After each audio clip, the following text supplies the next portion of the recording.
Sir हमने गणित के पेपर में तो 100 में 100 मार्क्स का किया था, पर हमारे मार्क्स तो सिर्फ 75 आए। ये 8 नंबर, ये 15 नंबर कैसे कट रहे हैं? तुमने तो सब कुछ किया, तुमने कंसेप्ट भी अच्छे से लिखा, तुमने फॉर्मूला भी लगाया, लेकिन नंबर कैसे कटे? मैंने यहां तक कि देखा है कक्षा 8 और 9 वाले करते हैं तो चल जाता है, चलो भाई बालक है। लेकिन हमने कक्षा 11वीं और 12वीं के बच्चों को देखा है भैया गलती करते हैं। अगर आपने इनको सुधार लिया तो साथियों आप भी गणित जैसे विषय में 100 में 100 मार्क्स ला सकते हैं। आइए समझते हैं कि वो 5 कॉमन मिस्टेक्स क्या है। सर हमने गणित के पेपर में तो 100 में 100 मार्क्स का किया था, पर हमारे मार्क्स तो सिर्फ 75 आए। सर हमारे मार्क्स तो सिर्फ 92 नंबर आए। सर ये 8 नंबर कैसे कट गया? सर ये 15 नंबर कैसे कट गया? सर आपने कभी सोचा, क्या आपने कभी सोचा कि ये मार्क्स कहां कट रहे हैं? ये 8 नंबर, ये 15 नंबर कैसे कट रहे हैं? तुमने तो सब कुछ किया, तुमने कंसेप्ट भी अच्छे से लिखा, तुमने फॉर्मूला भी लगाया, लेकिन नंबर कैसे कटे? बेटा ये लगभग 11वीं और 12वीं में पढ़ने वाले 90% स्टूडेंट की यही कहानी है कि हमारे मार्क्स कट जा रहे हैं। तो प्यारे साथियों आज मैं आपको वो 5 कॉमन मिस्टेक्स बताने वाला हूं। अगर आपने इनको सुधार लिया तो साथियों आप भी गणित जैसे विषय में 100 में 100 मार्क्स ला सकते हैं। आइए समझते हैं कि वो 5 कॉमन मिस्टेक्स क्या है। सबसे पहला जो मिस्टेक है बेटा, मिस्टेक नंबर 1, साइन की गलती। सबसे पहली गलती तो तुम यही करते हो बेटा, साइन की गलती करके चले आते हो। जैसे मान लीजिए कि आपको एक सवाल दिया है 2x + 3 = 4। अब आप सभी को पता है कि पक्षांतर करने पर, ट्रांसफर करने पर भैया प्लस माइनस में से हो जाता है, माइनस प्लस में हो जाता है। ये जानते हुए भी किसी कारणवश भैया आप गलती करके चले आते हो, किसी प्रेशर में या जल्दबाजी में आप गलती करके आते हो। अब करते क्या हो कि 2x + 3 को उधर लेकर जाना है। भैया आप सभी को पता है कि प्लस उधर जाएगा तो माइनस होगा, जो कक्षा 4 में पढ़ाया जाता है। लेकिन आप माइनस न लिख करके जल्दबाजी में या किसी कारणवश प्लस लिख करके चले आते हो और आपको लगता है कि हमने तो सवाल पूरा किया था, तो नंबर कहां कट गए? आपको लगता है कि जैसे एक सवाल दिया है 2x - 3 = 4, ये माइनस उधर जाएगा तो आप सभी को पता है प्लस हो जाता है, लेकिन गलती क्या करते हो, माइनस तो उधर ले जाते हो, दिमाग में कुछ और चल रहा होता है जिसकी वजह से यहां पे प्लस न लिख करके तुम माइनस ही लिख देते हो और सवाल का उत्तर क्या होता है बेटा? सवाल का उत्तर गलत आता है और तुम्हें तो लगता है कि हमने तो किया है, पर नंबर कैसे कट गया? इसके साथ साथ माइनस की एक और बड़ी गलती करते हो। अगर आपने ध्यान दिया होगा तो अगर ऐसे कुछ समीकरण होते हैं, ऐसे समीकरण, और ये कक्षा 12 में भी देखने को मिलते हैं, ऐसे समीकरण आ गए कि इसमें से इसको घटाना है और बीच में ये देखने को मिलता है, हमने बहुत सारे बच्चों की कॉपियां चेक की है, ये गलती पाई है भाई, क्या कि माइनस का गुणा करना है तो भैया साइन चेंज होता है, लेकिन ये महानुभाव क्या करते हैं, माइनस है तो ये -3 है तो -3 लिख करके चले आते हैं और ये स्टेप गलत हो जाता है। इनको तो लगता है हमने किया है, हमने तो तीर मार दिया है, पर ये इनको नहीं पता है तीर कहीं और मार दिया है। अब देखो ये करना नहीं है, आपको माइनस का बाकायदे गुणा करना है, तो माइनस माइनस क्या हो जाता है, यहां पे प्लस हो जाता है, तब जाकर के तुम्हारा नंबर आएगा।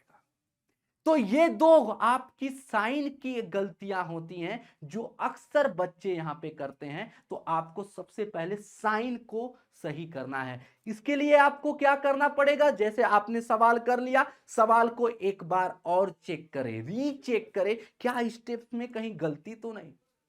ठीक है, अब आते हैं दूसरी कॉमन मिस्टेक बेटा, ब्रैकेट का पावर इग्नोर कर देते हो भाई।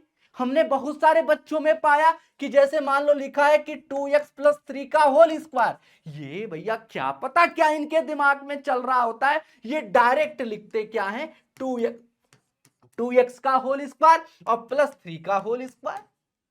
और जो कि आपको ये बचपन से पढ़ाया गया है कक्षा 8 से कि भैया यहाँ पे a प्लस बी का होल स्क्वायर लगेगा, जिसमें आप सभी को पता है a square plus B square plus 2ab होता है, जिसमें आप a की जगह 2x है होल स्क्वायर लिख सकते हो, b की जगह 3 है इसका स्क्वायर लिख सकते हो, a की जगह 2x है b की जगह 3 है।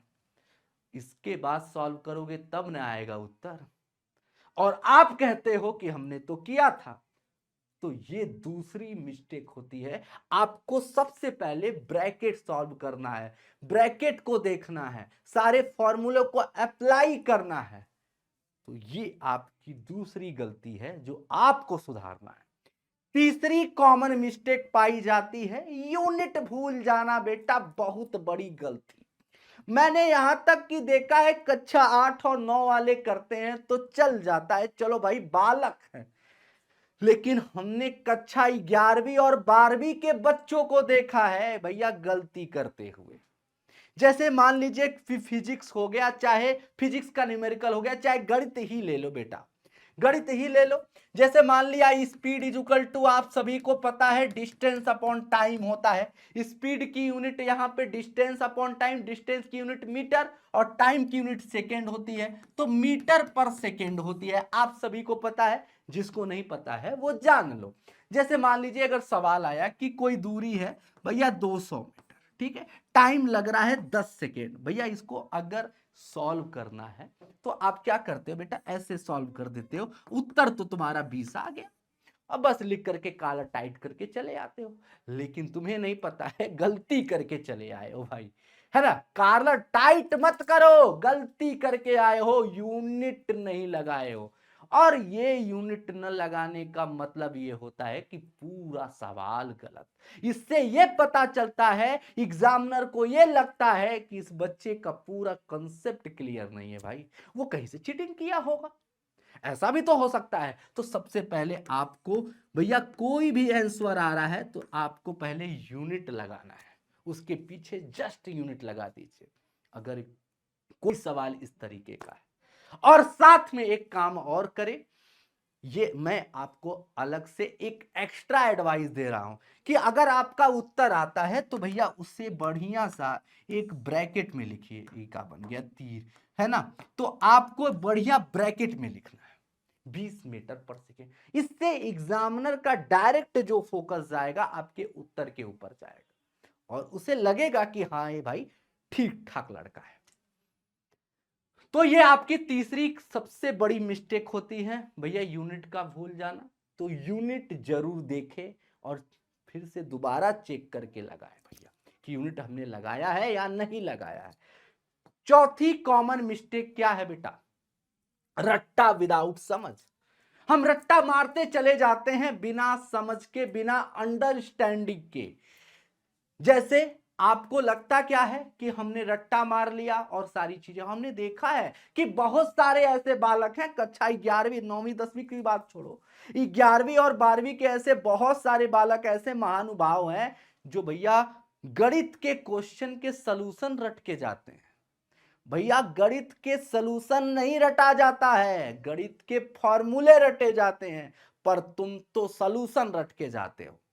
अगर डिजिट चेंज हो जाता है तो वहां पे तुम चक्कर खाने लगते हो, या वही क्वेश्चन वही वही जो तुम रटे हो वही लिख के आते हो, और तुमको लगता है बाबू कि हमने तो सब बढ़िया किया है, सब मंगलमय है। लेकिन नहीं, सावधान, तुमने तो पूरा चौपट कर दिया है। रट्टा मारना है लेकिन फॉर्मूलों का। आपको जैसे एक एग्जाम्पल बताता हूं कि जैसे मान लीजिए कि एक सवाल है, एक फॉर्मूला आपने पढ़ा है, आपने भी पढ़ा होगा डिफरेंशिएशन का, डी बाई डी एक्स ए के पावर एक्स का। ए के घात यक्स का अवकलन सभी को पता है कि भैया ए के घात यक्स लॉग ए होता है, जिनको नहीं पता वो जान ले। अब आपने इस फॉर्मूला को समझ लिया, फार्मूला को याद कर लिया, अपने से दो सवाल लगा लीजिए भाई, अपने से दो सवाल ऐसे ही क्रिएट कर लीजिए, तभी तो आपके अंदर की भैया वो चीजें भी दिखेगी, हाँ, कि आपने एक्स्ट्रा भी यूज कर रहे हो। तब जाकर के आप स्मार्ट एक क्या बन सकते हो, स्टूडेंट बन सकते हो। 11 के घात यक्स, अब तुरंत दो सवाल उस पे अपने से बना करके कर लीजिए। 11 के घात यक्स का अवकलन 11 के घात यक्स इंटू लॉग 11, डायरेक्ट इसी फॉर्मूले पर। 5 के घात यक्स का अवकलन एक गया, फॉर्मूला भी रट्टा मार लिया आपने। तो आपको ये गलती नहीं करना है कि रट्टा मारना है, समझ लानी है, समझ, ठीक है, अंडरस्टैंडिंग को इंप्रूव करना है, ठीक है। पांचवी सबसे बड़ी मिस्टेक भैया जो करते हो, अपने आप को बहुत बड़ा योद्धा समझते हो और तुम्हें लगता है कि तुम खुद स्वयं स्वामी विवेकानंद हो, जिन्होंने भैया एक बार कहा जाता है, उनके बारे में कहानियां बताई जाती हैं कि एक बार वो किसी चीज को देख लेते हैं तो उनको याद हो जाता है। बाबू ये गणित है और तुम हो सामान्य से बालक, और सामान्य से जब तुम बालक हो तो तुमको लगता है कि मैंने एक बार कोई चीज पढ़ ली है वो जन्मों जन्मांतर तक याद रहेगी, ऐसा कतई नहीं हो सकता। आपको बार बार रिवाइज करना है, बार बार प्रैक्टिस करना है, और गणित ये ऐसा खूंखारू सब्जेक्ट है कि बिना प्रैक्टिस और बिना रिवीजन की तो अइबे नहीं करेगा। तो सबसे पहले आपको क्या करना है, गणित जैसे सब्जेक्ट को इंप्रूव करने के लिए रोजाना रिवीजन करना है। कि अगर आपने 5 अध्याय पढ़ लिया और 6वें अध्याय पे आप चले गए और आपको लग रहा है कि हमें पहला अध्याय छूट रहा है, लेकिन उसके बाद भी अगर तुम उस पे काम नहीं कर रहे हो तो ये गलत बात है। सबसे पहले आपको पहले अध्याय को उठाना है, उसके सारे कंसेप्ट को एक बार जल्दी से पढ़ लेना है और आपको उनके क्वेश्चन को क्या है, लगाना है। भले आप 6वें चैप्टर पे हो तो भैया एक बात और याद रखें, आगे बढ़ना से अच्छा है, ज्यादा अच्छा होता है रिवीजन। हम ये बहुत अच्छी बात है कि आप जल्दी जल्दी सिलेबस को कवर कर रहे हो, ये बहुत बेटर चीज है, लेकिन ये तो देखो कहीं पीछे का रिवीजन न करने की वजह से भूल तो नहीं जा रहे हो। तो रिवीजन जरूर करना है, रिवीजन नहीं करोगे तो भैया गणित जैसे सब्जेक्ट में तुम जीरो हो जाओगे। तो सबसे पहले आपको रिवीजन करते रहना है, बार बार सवालों को लगाते रहना है। संडे के दिन अगर आपके पास छुट्टी है तो उस दिन आप टेस्ट दे सकते हो, जिससे आपका पूरा अध्याय एक बार क्लियर हो सकता है। आपको यह पता चल सकता है कि हमारी कहां पे गलतियां हो रही हैं। जब तक हम अपने बारे में अपनी कमियां नहीं जानेंगे उसे सुधार नहीं कर सकते हैं। बेटा अगर आपने अपने इन सारी चीजों को, अगर ये पांचों कॉमन मिस्टेक्स को सुधार लिया तो आपको दुनिया की कोई भी ताकत गणित जैसे सब्जेक्ट में 100 में 100 दिलाने से नहीं रोक सकती। तो आपको आज से, अभी से, इसी वक्त से ये काम करना शुरू कर देना है। और बेटा मैं आपको यकीन दिलाता हूं, गणित ही नहीं जितने भी कॉम्पिटेटिव एग्जाम हैं, अगर आपने ये सारी चीजें करना शुरू कर दिया तो उसमें जो गणित के एग्जाम होते हैं उसमें आप अव्वल होंगे।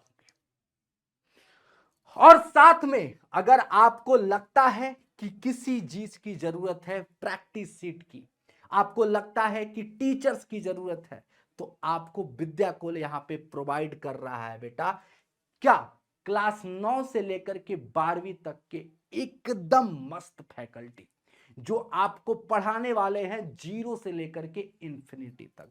और साथ में आपको यहां पे मिल जाते हैं चैप्टर वाइज प्रैक्टिस सेट, आपको फॉर्मूला रिवीजन सीट, आपको मिल जाता है सैंपल क्वेश्चन। आपको करना क्या है, सिर्फ विद्याकुल ऐप को डाउनलोड कर लेना है। मिलते हैं बच्चों अगली वीडियो के साथ, तब तक के बने लिए विद्याकुल के साथ। Thank you very much. जय हिंद, जय भारत।